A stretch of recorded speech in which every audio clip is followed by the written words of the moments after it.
Hello everyone, welcome to another devlog. In this video, I'm getting started on learning GDeveloper, but before I get started, I need a few assets. I could buy some or get some free ones, but I like having my own, and I don't have to make nice assets, but if the game doesn't look pretty as I'm making it, I get annoyed and overwhelmed, so that's what we're doing. So to get started, I'm getting some references. As you can see right here, references are good as long as you don't outright copy.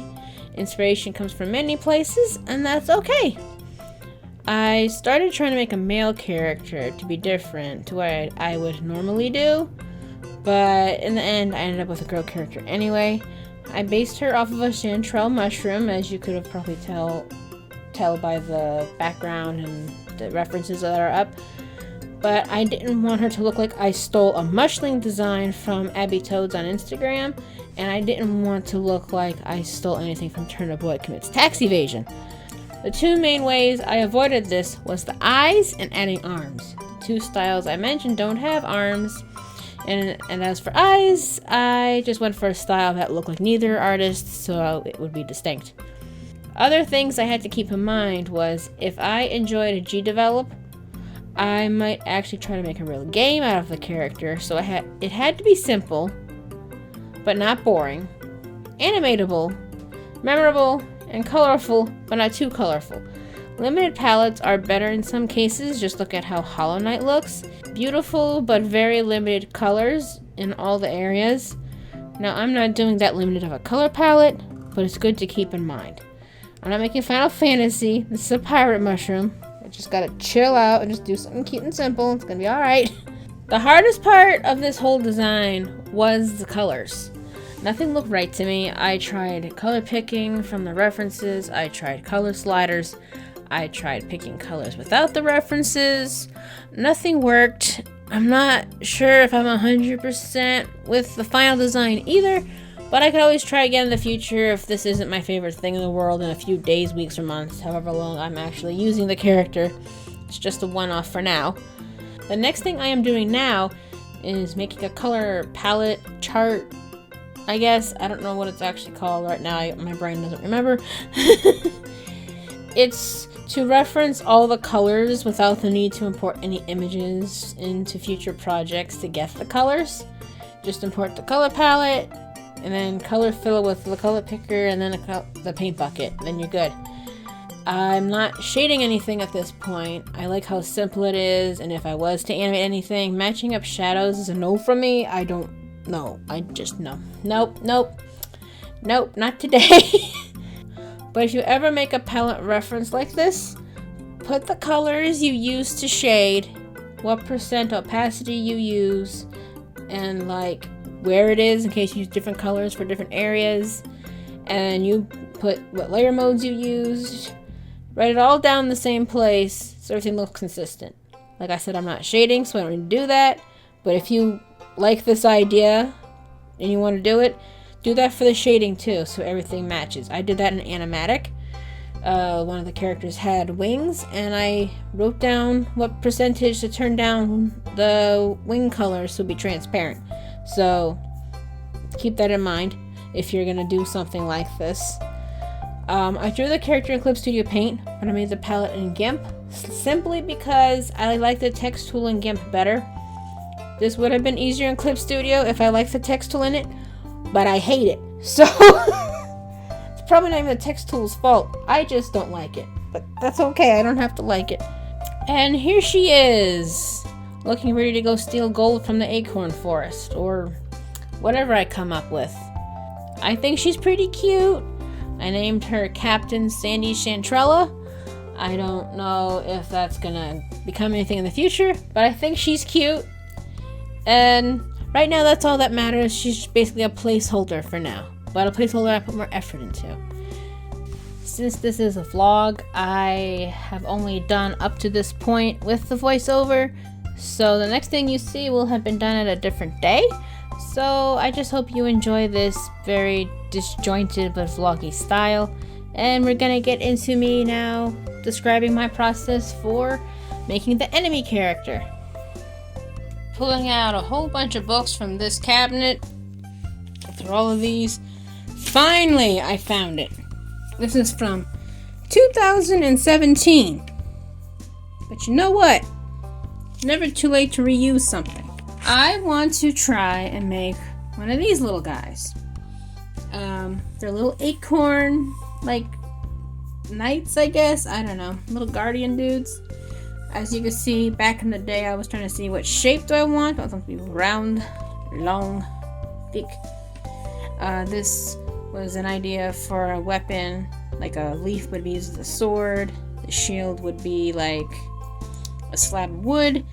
As you see, I also had the idea of an acorn being a shield. Like an acorn, like, hat.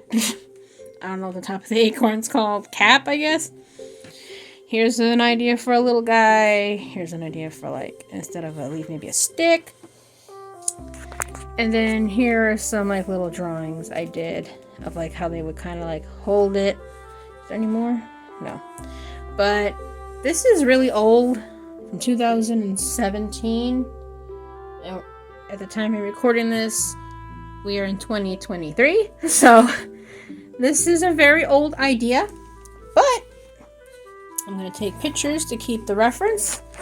And we're going to do something with this. I want this to be one of the little, like, enemies, I guess. Technically, they would probably be the good guys if I'm going to be a pirate. But, details. We're not going to worry about that. But, yeah, I finally found it. Make sure there's nothing else in the back. No. So I found them, and now we're going to just go and draw them. So for these little guys, I didn't feel like sitting at my desk, so instead I drew these on my iPad in Procreate. I know lots of people say use the same program for everything, but I think for sketching and concept arting, it's okay to use different things. And besides, if I was going to be making a planned full project, I would for sure make finished art in all the same program, probably Clip Studio. For those who don't know why, it's because you want the art to look consistent, and you can tell the difference between Procreate and Clip Studio and Photoshop to a certain point. So I would definitely do it all in the same thing if I had like a full plan thing, but I'm just playing right now. So to me, it's no different than using a sketchbook. I'm just using what I like. So yeah. Anyway, for this little guy, I kept changing the shape and how to make it not just look like a walking head. I ended up tracing one of the images on the reference, then sizing it up and cleaning it up.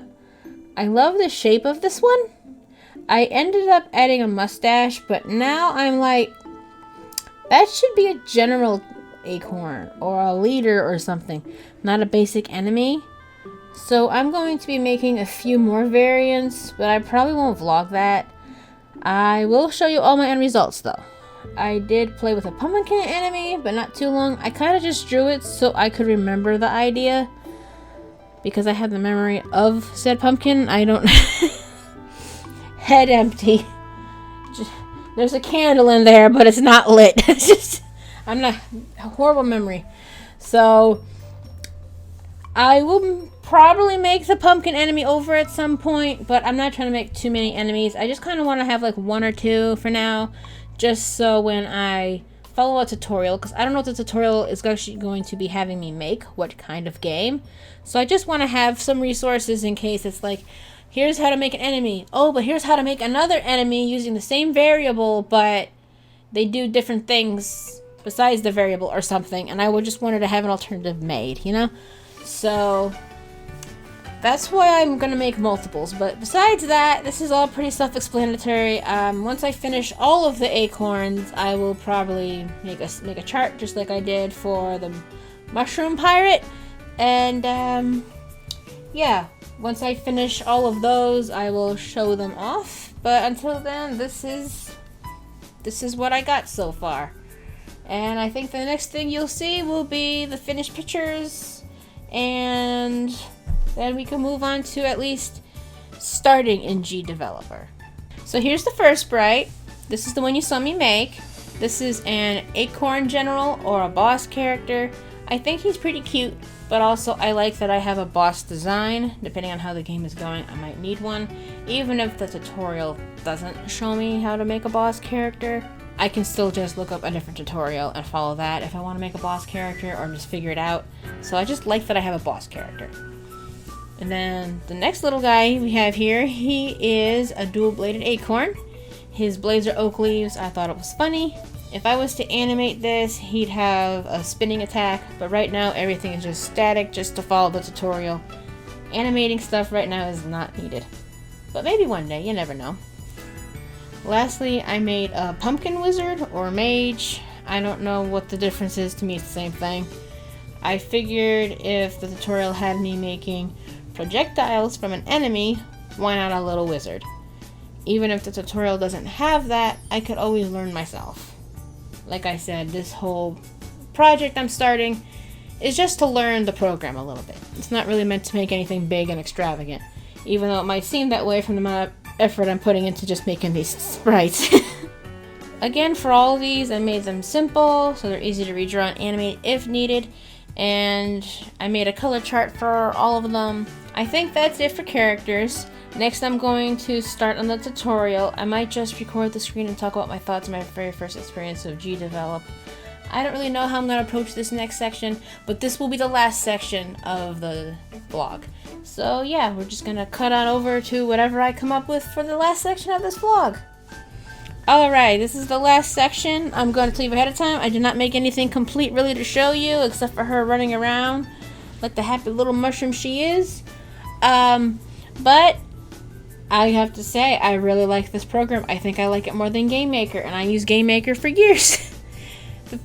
The main thing I find different is Game Maker, you have drag and drop, and you have programming. And this, you have pre-made functions, but you have to fill in the blank. Like, you have to fill in how much movement you want. You have to fill in speeds, X, Y, Z axis, layers.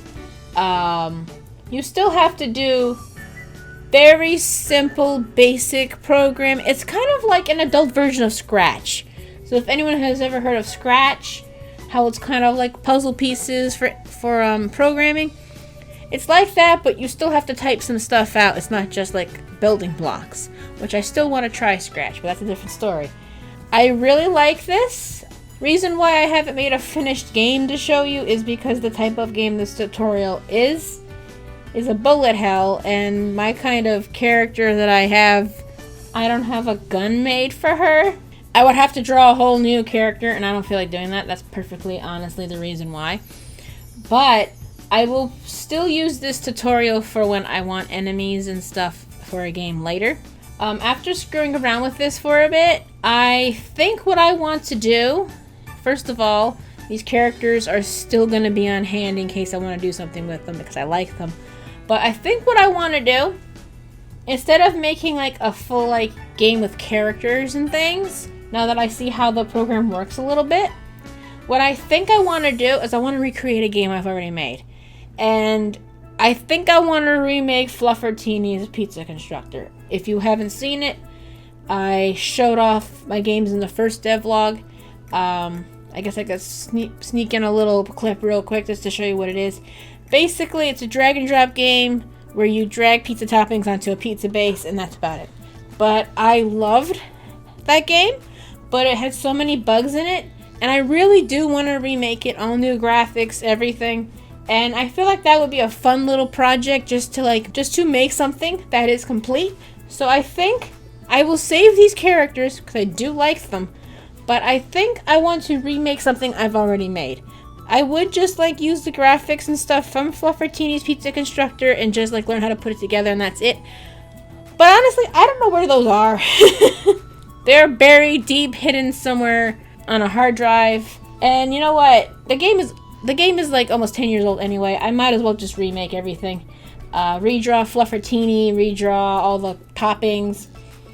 I might just make all of that in Procreate. I don't know what I'm going to do with that. But I do want to make something small. And Fluffertini's Pizza Constructor is a super simple concept. And with that game, I can learn how to make menus. I can learn how to make drag and drop. And I can I can learn like some very basic things that I might need in later games. So I think that's going to be my next project. No promises. Like 5 minutes after I finish editing this video, I might want to do something else. But I think that's what I want to do.